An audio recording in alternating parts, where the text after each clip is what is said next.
Hola, ¿cómo les va? Mi nombre es Elías Bravo, soy el profesor de filosofía y bueno, me surgió la idea de empezar a grabar estos videos de clase para hacer presentación de las clases, de cada clase que vayamos dando. Bueno, la idea es presentar la clase para que después ustedes puedan abordar mejor los textos, digamos. Ya que no podemos concurrir a las aulas, bueno, por lo menos por lo menos que tengamos contacto y por lo menos que me conozcan la cara. Muchos ni los conozco ni me conocen. Así que bueno, la idea es hablar un poco de los temas que venimos viendo y presentar el tema de hoy, que va a ser un filósofo que es Sócrates. Bueno, sobre lo que veníamos desarrollando anteriormente. ¿Qué es la filosofía? Bueno, la filosofía es una actividad que surge en Grecia. O sea, no es un milagro. No es que a los griegos se les prendió la lamparita y desarrollaron la filosofía, sino empezar a pensar el contexto en el que surge. ¿Por qué la filosofía surge en Grecia y no en otros pueblos? Como puede ser la India, Egipto, en China. Bueno, filosofía ya la palabra es griega, ¿no? Filosofía, viene de filo significa amor, amistad, familiaridad, y sofía, sabiduría. Entonces, el filósofo sería el amante, el aspirante o el deseante del saber. Filosofía entonces es un producto cultural que se dio en Grecia por determinadas transformaciones sociales, económicas, políticas y culturales. O sea, la filosofía no surge de la nada, ¿eh? No viene de adentro de un repollo. ¿Qué se da en Grecia para que surja la filosofía? Bueno, la democracia. O sea, en Grecia nace la democracia. O sea, se pasa de un sistema donde había un rey o un soberano que decidía todo a un sistema donde todos los ciudadanos iban a la plaza pública, en una asamblea, y debatían las cosas que había que hacer en la ciudad.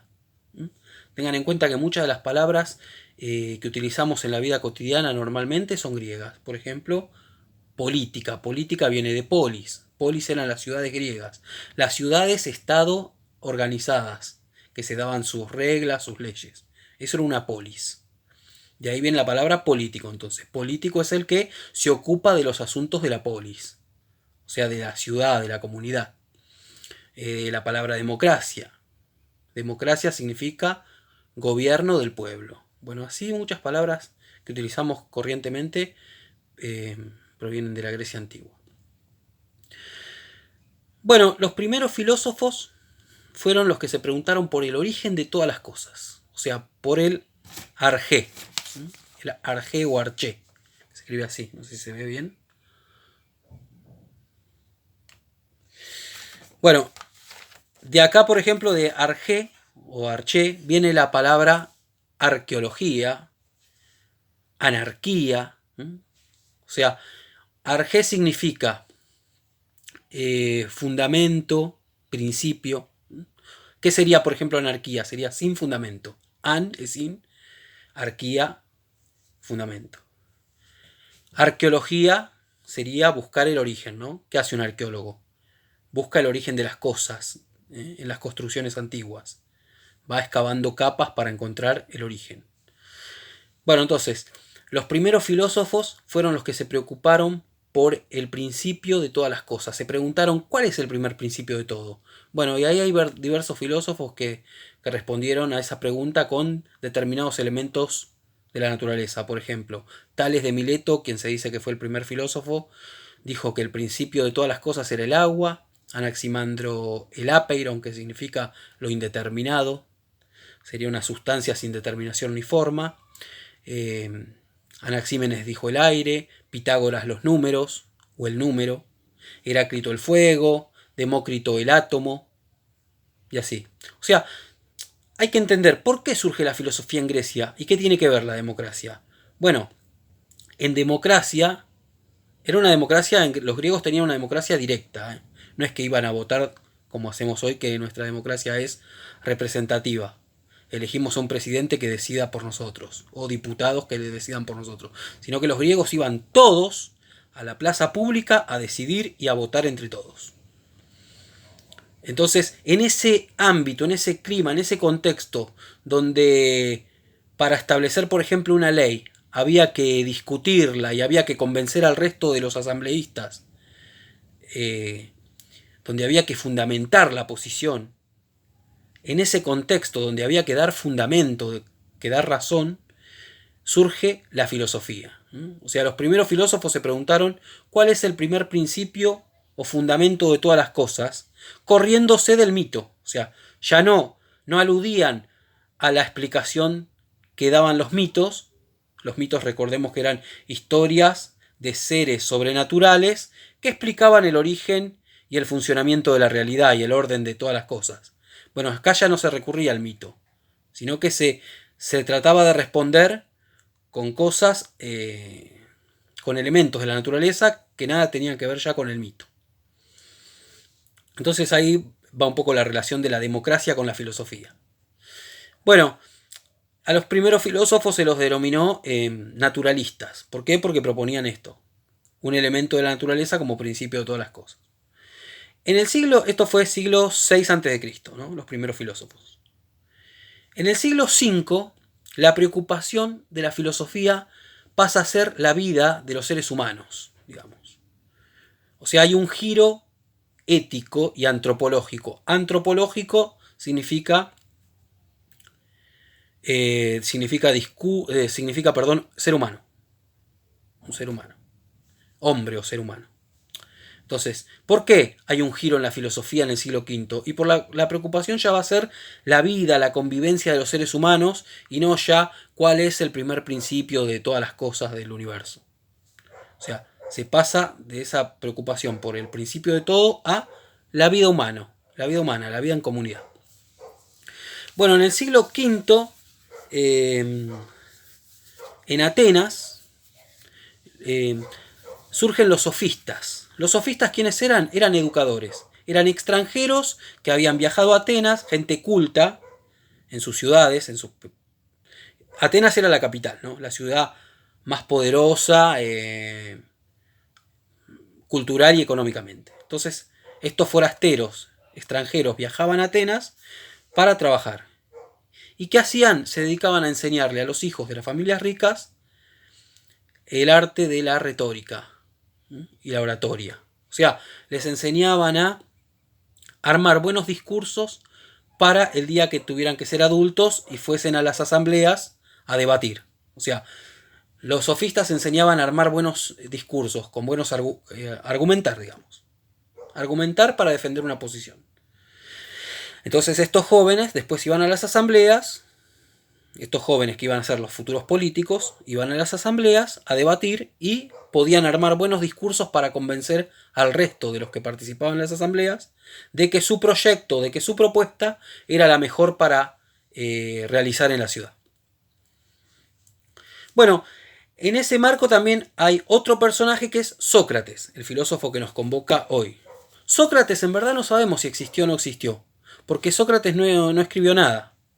O sea, lo que se sabe de Sócrates lo sabemos por los textos de Platón. Platón, quien se dice fue discípulo de Sócrates, escribió toda su obra, todos sus textos en forma de diálogos, tipo novelados. Era una novela donde dialogaban y donde el personaje principal de todas esas obras, de todos esos diálogos, siempre era Sócrates, su maestro. El texto que vamos a trabajar hoy, los fragmentos de un texto que vamos a trabajar hoy, bueno, ese texto es de Platón, Apología de Sócrates, que es este que está acá. Apología significa defensa, o sea, es la defensa que hace Sócrates de sí mismo en un juicio, ante un tribunal que lo está juzgando. Sócrates fue condenado a muerte por hacer filosofía. Bueno, Sócrates fue acusado de ateísmo, o sea, de no creer en los dioses de la ciudad, y sobre todo la acusación más fuerte que se le hace es la de corromper a los jóvenes, o sea, enseñarle a los jóvenes valores opuestos o contrarios a los que están establecidos en la ciudad. Sócrates se defiende en ese juicio, o sea, lo acusan primero de sofista, y después de ateísmo y después de corromper a los jóvenes. Sócrates dice, yo no soy sofista, una porque los sofistas cobran y yo no cobro. Otra es porque, eh, bueno, una era porque los sofistas cobran y él dice yo no cobro nada, y otra es porque los sofistas enseñan y yo no enseño nada, porque no sé nada. Entonces, y después la de corromper a los jóvenes, bueno, él niega todo, dice, no, todas esas acusaciones son mentiras. Sé que algunos atenienses me odian por mi labor, por hacer mi actividad que es la filosofía. Entonces él empieza a contar su historia, ¿no? Él dice, bueno, Querofonte, un amigo mío, fue al oráculo de la ciudad de Delfos, un oráculo muy importante, eh, y consultó a las sacerdotisas que había en ese oráculo quién era el hombre más sabio de Atenas. Y la sacerdotisa le contestó, o sea, el oráculo, los dioses, por medio de la sacerdotisa, que el hombre más sabio de Atenas era Sócrates. Sócrates, sabiéndose él mismo no sabio, o sea, se preocupó y dijo, bueno, voy a investigar esto. ¿Qué quieren decir los dioses cuando dicen que yo soy sabio? Si hay mucha gente sabia y más sabia que yo en Atenas, ¿por qué los dioses dicen que soy el hombre más sabio? Entonces, ¿qué hacía Sócrates? ¿Cuál era su labor, su actividad? Era ir a dialogar con estos supuestos sabios de Atenas, los poetas, los políticos, los artesanos, eh, para ver si eran más sabios que él. Y en efecto, cuando dialogaba con ellos, se daba cuenta que estos se creían sabios y no lo eran. Entonces Sócrates dice, bueno, esto es lo que los dioses me quisieron decir cuando dijeron que yo era el más sabio. Que yo solo sé que no sé nada, pero soy consciente de mi ignorancia. En cambio estos, los artesanos, los políticos, los supuestos sabios, creen saber cuando en verdad tampoco saben nada. Los dos, ninguno de los dos sabemos nada, pero yo por lo menos sé algo, que no sé nada. En cambio estos se la creen. Entonces cuando Sócrates discutía con esto, o dialogaba con estos personajes, con estos supuestos sabios, y los desenmascaraba, les demostraba que en verdad no sabían nada, los jóvenes, o sea, estos sabios quedaban en ridículo frente a Sócrates, y los jóvenes lo empezaron a seguir a Sócrates, e incluso lo imitaban. Los jóvenes, sus discípulos, iban y dialogaban con otros sabios y también los desenmascaraba. Entonces Sócrates, claro, se ganó la enemistad de mucha gente por ponerlos en ridículo. Lo acusaron de esas cosas, de determinadas cosas, de corromper los valores de la ciudad, de corromper a los jóvenes, de ateísmo. Y bueno, Sócrates fue a juicio y en el juicio fue condenado a muerte. O sea, él podía, sí, elegir o el destierro o la muerte. Y él dice, no, desterrarme, o sea, irme de Atenas, sería dejar de hacer mi labor. La labor para la cual me enviaron los dioses. ¿Qué es esto? Interrogar a las personas. ¿Mm? Hacer pensar a las personas. Él decía, yo no enseño nada, o sea, no bajo línea, sino que ayudo a pensar. Pensamos entre los dos. Yo dialogo con otro y pensamos entre los dos. Yo voy diciéndole a los atenienses, por ejemplo,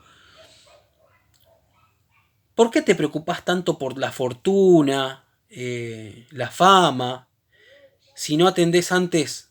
¿No es mejor atender antes al bien, al alma, a la verdad? Bueno, entonces eso era lo que hacía Sócrates. Por eso fue enjuiciado y condenado a muerte. Él decía, comparaba su actividad como con la de un tábano. ¿Qué es un tábano? Es una mosca grande, no sé una mosca, tipo una abeja, que pica muy fuerte. Entonces, él decía, mi actividad es como la de un tábano.